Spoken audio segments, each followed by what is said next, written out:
Assalamualaikum warahmatullahi wabarakatuh. Pada kali ini admin Najat Ngaji akan membahas tentang slogan Wahabi, yaitu ikut ulama salaf. Sehingga kemudian mereka menamai dirinya dengan salafi, dan orang yang tidak sama dengan mereka dianggap bukan pengikut ulama salaf walaupun bermadhab. Misalnya mengikuti madhab Syafi'i, Maliki, Hambali atau Hanafi. Akan tetapi setelah kami mendengarkan kajian-kajian dari Ustadz Wahabi dan membaca buku-buku Syekh Wahabi, maka menurut kami slogan ikut salaf itu hanya omong kosong. Kenapa kami mengatakan bahwa slogan Wahabi ikut salafi itu hanya omong kosong?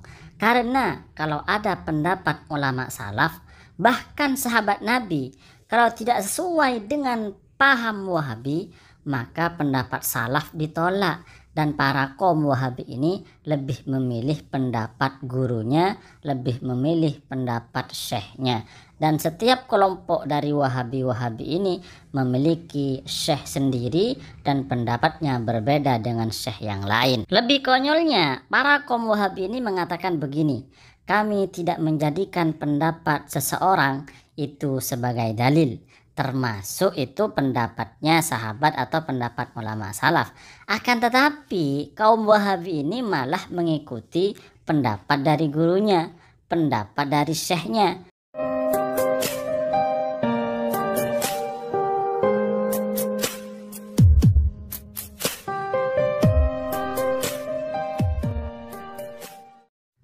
Adapun bukti bahwa kaum Wahabi tidak akan mengikuti pendapat ulama salaf, bahkan pendapat sahabat, jika tidak sama dengan pemahaman mereka, seperti berikut ini. Yang pertama, bahwa di dalam kitab Sahih Muslim, kalau ada di dalam kitab Sahih Muslim itu pasti sahih loh ya. Di dalam kitab Sahih Muslim itu dijelaskan ada sahabat yang bernama Amr bin As. Ketika akan wafat, beliau ini berpesan seperti ini: "Faidha dafantumuni, jika kalian memendamku, fasunnu alayyat turab shannan, maka tuangkanlah kepadaku tanah. Thumma aqimu hawla qabri, kemudian kalian berdirilah di sekitar kuburanku, qadra ma tunharu jazurun, dalam waktu sekiranya unta itu disembelih, wa yuksamu lahmuha, dan kemudian dagingnya dibagi-bagikan, hatta asta'nisa bikum, sehingga aku merasa tenang dengan kalian."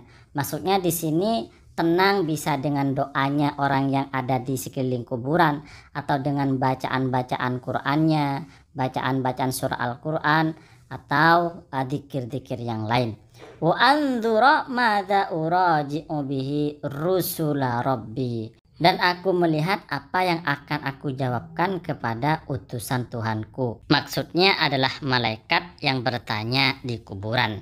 Jadi sahabat Amr bin As berpesan agar orang-orang setelah menguburkan beliau itu tidak langsung pulang, tapi berdiri di sekeliling kuburan dan kemudian membaca sesuatu, mendoakan, membaca zikir atau membaca Al-Quran.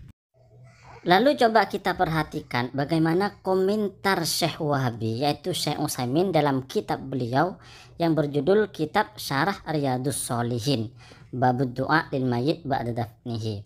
Syekh Utsaimin Al-Wahabi ini menulis seperti ini: "Amma ma dzakarahu rahimahullah an Amr bin As." Adapun riwayat yang disebutkan dari sahabat Amr bin As radhiyallahu anhu, annahu amar ahlahu ayyuqimu indahu idza dafanahu qadra ma tunharu jazurun, bahwa sahabat Amr bin As memerintah keluarganya untuk berdiri di samping kuburan ketika beliau sudah dipendam selama kira-kira unta itu selesai disembelih. Qala la'alli asta'nisu bikum wa anzuru madza uraji'u bihi rusula rabbi. Kemudian sahabat Amr bin As mengatakan, mudah-mudahan aku tentram dengan adanya kalian dan aku bisa melihat apa yang akan aku jawabkan kepada malaikat yang bertanya kepadaku. Fahada, ini komentar dari Syekh Utsaimin. Fahada ijtihadun minhu, maka ini adalah ijtihad dari sahabat Amr bin As. Lakinnahu ijtihadun, akan tetapi ijtihad ini la nuwafiquhu. Kami tidak sepakat dengan Amr bin As. Kenapa? Li'anna hadyan Nabi sallallahu alaihi wasallam akmala min hadyi ghairihi. Karena petunjuk Nabi lebih sempurna daripada petunjuk selain Nabi, termasuk sahabat Rasulullah sallallahu alaihi wasallam. Maka menurut kami ini adalah ketidaksopanan dan kekurangan ajaran dari Syekh Wahabi terhadap sahabat Rasulullah Sallallahu Alaihi Wasallam. Kenapa demikian? Karena Syekh Wahabi ini menuduh bahwa sahabat Rasulullah tidak mengikuti petunjuk Rasulullah Sallallahu Alaihi Wasallam. Yang kedua, ternyata kalau ada pendapat sahabat Rasulullah atau ada amaliyah sahabat Rasulullah yang tidak cocok, yang tidak sesuai dengan pemahaman Wahabi, maka sahabat Nabi dituduh melakukan bid'ah atau dituduh sebagai orang yang tidak mengikuti petunjuk Rasulullah Sallallahu Alaihi Wasallam. Na'udzubillah, na'udzubillah. Padahal kalau kita pikir-pikir, sahabat Rasulullah itu tentu orang yang paling tahu terhadap petunjuk Rasulullah. Mereka mendengar langsung hadis-hadis Rasulullah. Dan masalah penguburan, masalah membaca ayat-ayat, membaca zikir-zikir di samping kuburan, itu bukan masalah ijtihad, itu masalah gaib.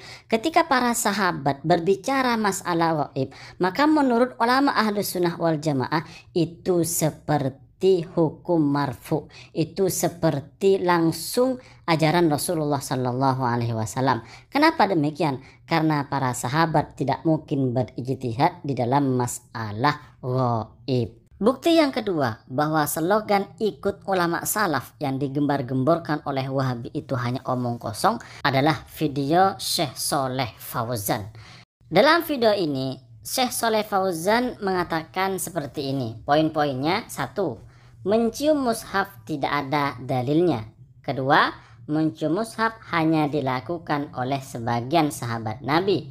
3. Mencium mushaf dilakukan oleh orang awam dan sangat bodoh, atau dalam bahasa Arabnya juhal. Tanggapan kita sebagai santri Ahlus Sunnah wal Jamaah: pertama, bahwa sahabat yang mencium mushaf adalah sahabat Ikrimah. Lalu ada umat Islam, sebagian umat Islam yang kemudian mencium mushaf dengan mengikuti sahabat Rasulullah, yaitu sahabat Ikrimah, tetapi kemudian oleh Syekh Wahabi, Syekh Shaleh Fauzan dituduh sebagai orang yang sangat bodoh. Lah, ikut sahabat Nabi kok dituduh sebagai orang yang sangat bodoh? Nah, ini kan kontradiktif dengan slogannya sendiri. Katanya, ayo ikut ulama salaf, ayo bermanhaj salaf. Lah, sekarang ada sebagian umat Islam yang mengikuti sahabat Nabi kok dituduh sebagai orang bodoh. Nah, ini kan bahwa slogan ikut salaf itu hanya omong kosong Wahabi.